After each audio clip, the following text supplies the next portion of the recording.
Sir, आपने जो शुरुआत की जो जन्मदिन के अवसर पर जवानों को छुट्टी देने का, वो कहाँ से शुरुआत की और कहाँ से प्रेरणा मिली आपको? मैंने पुलिस विभाग में ज्वाइन करने से के बाद में एक चीज़ हमेशा मैं महसूस करता था कि हमारे जो जवान हैं उनके चेहरे में मुस्कान लाने के लिए कुछ करना चाहिए। तो मेरे मन में एक विचार है, जब मैं एसपी महासमुंद बन के गया तो आया कि क्यों ना हम इसकी शुरुआत करें।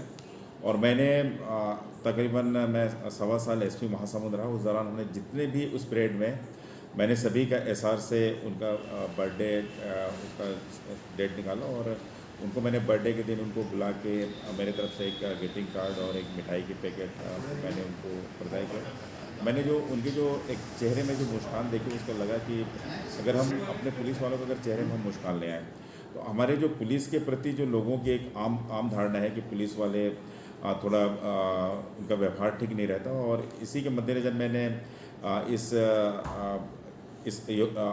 का आयोजन किया और इसको मैंने लगातार जारी रखा।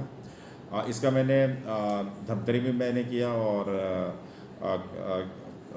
बैकुंठपुर कोरिया में भी किया और उसको यहाँ भी मैं कंटिन्यू करूँगा।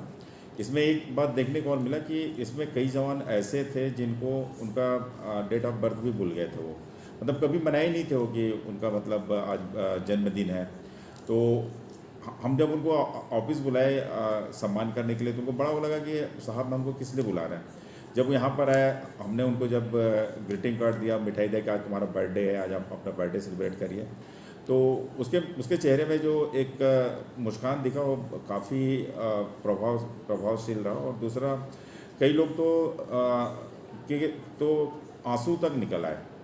तो निश्चित ही इससे भावनात्मक रूप से भी अपने वो अधिकारी से जुड़ते हैं। और दूसरी बात है कि जो उनके मन में एक झिझक रहता है अपने वरिष्ठ अधिकारियों से मिलने का, बात करने का, तो अब वो खुले मन से जो भी उनकी चाहे व्यक्तिगत समस्या हो, चाहे उनकी पारिवारिक समस्या हो, चाहे विभाग से संबंधित समस्या हो, तो खुल के शेयर करते हैं। साथ ही उनका मनोबल में भी उनकी बढ़ोतरी होती है और ये सिर्फ उनके मनोबल बढ़ाने के उद्देश्य से मेरे द्वारा प्रयास किया जा रहा है। सर, 1 महीने लगभग होने जा रहे हैं, कितने लोगों जवानों को सम्मानित किया गया है? इस महीने में जितने भी जवान का बर्थडे था, हमने हमारा एसआर में जिनकी डेट ऑफ बर्थ एंट्री रहती है, हम उसके आधार पे अभी तक जितनों को बर्थडे है उनको सभी को हमने ग्रीटिंग कार्ड और मिठाई भेंट किया। जहाँ तक दूरस्थ थाना क्षेत्र हैं, जिले मुख्यालय के बाहर के थाना क्षेत्र हैं, तो हमने वहाँ पे जो हमारे डाक रनर रहते हैं उसके माध्यम से उनका ग्रीटिंग कार्ड और मिठाई संबंधित थाना तक पहुँचवाया। सर, आप जो आते हैं आपसे मिलने, उनसे छत्तीसगढ़ी में संवाद करते हैं, उस पर आपको पता होगा कि छत्तीसगढ़ का निर्माण 2000 में हुआ और तब से एक मन में एक विश्वास था कि छत्तीसगढ़ी को राजभाषा का दर्जा कब मिलेगा।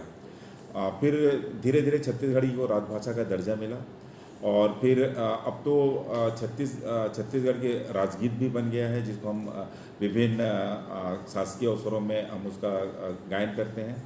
और निश्चित ये सम्मान की बात है। और चूँकि छत्तीसगढ़ के लोग काफ़ी सीधे साधे, सरल और भोले भाले होते हैं, तो मेरे मन में एक बात आई कि जितने भी जो ऑफिस में मिलने आते हैं तो क्यों ना उनसे छत्तीसगढ़ी में संवाद किया जाए।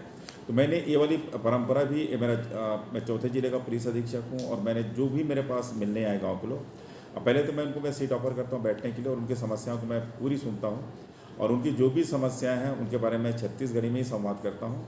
और इसका जो फ़ायदा ये मिला कि वो अपने काम के अलावा मुझे और भी चीज़ गांव के बारे में, क्षेत्र के बारे में बता के जाते हैं। तो निश्चित ही ये पुलिस विभाग के लिए बहुत अच्छी बात है। तीसरी बात ये सर, प्रथम एसपी हैं जो बाइक से दौरा कर रहे हैं क्षेत्रों का, उस पर इसके पीछे मूल भावना ये थी कि मैं पूर्व में यहाँ पे एडिशनल एसपी ग्रुप में काम कर चुका था। वहाँ पे उस समय नक्सलिज्म का काफ़ी ज़्यादा आमद रफ्त था और कई जो हमारे रास्ते हैं उसमें कच्ची रास्ते थे और हम लोग उस रास्तों में या तो पैदल जाते थे या बाइक से जाते थे। मेरा यहाँ आने के बाद ये था कि मैं अपने जितने भी अंदरूनी थाना क्षेत्र हैं, बाइक में जाने का मकसद ये था कि एक तो एरिया का भ्रमण था और दूसरा ये था कि लोगों में विश्वास दिलाना कि अब हम जिस रास्ते में जा रहे हैं पहले जैसे नहीं रह गया। अब आप इस रास्ते का भी आप प्रयोग कर सकते हैं। जैसे मैं एग्जांपल के लिए बताऊं,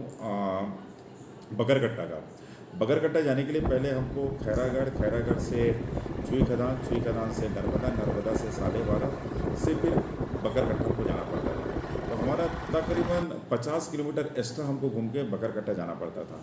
आज ये है कि हम सीधा छुई खदान से बुढ़ान घाट होकर हम डायरेक्ट बगरकट्टा पहुंच सकते हैं। दूसरा रास्ता हमारा एक खुल गया है गातापार से। हम गातापार से सीधा भावे मलदा लचना जरिया होकर हम सीधा बगरकट्टा जा सकते हैं। तो सिर्फ ये मेरा जाने का मकसद ये था कि मैं जाऊं तो लोगों को भी पता चले रास्ता अच्छा है। इसमें एसपी साहब अपनी गाड़ी से जा सकते हैं, मोटरसाइकिल से गए ये। तो मैं आम जनता से भी आपके माध्यम से चाहूँगा कि उस रास्तों का प्रयोग करें। रास्ता भी काफ़ी अच्छा है और जहाँ तक जो बुढ़ान घाट होकर जो बगरकट्टा का रास्ता है वो तो इतना मनोहारी दृश्य है। वहाँ पे आप लोगों ने देखा होगा कि छुट्टियों के दिन में काफ़ी लोग जाके वहाँ पे फोटोग्राफी करते हैं। धन्यवाद सर, टेलीफोन से चर्चा। Thank you. आपके जन्मदिन के अवसर पर आपको एसपी साहब ने सम्मान किया और आपको छुट्टी भी दी, कैसा लग रहा है? राजनांदगांव में ये पहल की गई है। जी, मुझे बहुत अच्छा लग रहा है और आज क्या मेरा जन्मदिन है। जन्मदिन पर एसपी साहब प्रफुल्ल ठाकुर द्वारा मुझे सम्मानित किया और जन्मदिन की बधाई भी दी। आपका नाम बताएं। मेरा नाम ओम प्रकाश सिन्हा। ठीक। पहली पहल, सबसे पहली पहल है ये। बहुत शानदार एसपी साहब द्वारा योजना निकाला गया है कि सभी अधिकारी कर्मचारियों का जिस दिन बर्थडे रहेगा उनका उस दिन बुलाया जाता है, इनवाइट किया जाता है कि एसपी ऑफिस में आकर और बर्थडे विश किया जाते हैं, बर्थडे कार्ड दिया जाता है, मिठाई का डिब्बा दिया जाता है और शाबाशी देते हैं। अपनी ड्यूटी में आगे तत्पर रहें। आपको कैसा लगा जो एसपी साहब ने आपको जन्मदिन पर याद किया? बहुत शानदार रहा। ऐसा कभी नहीं हुआ था मेरे साथ, पहला बार ऐसा हुआ है कोई नया एसपी साहब आए हैं और बर्थडे के दिन आपको बुलाया जाए और आके उनके साथ सम्मानित होना बहुत अच्छी बात है। आपका नाम बताएं। मनोहर निषाद। ठीक।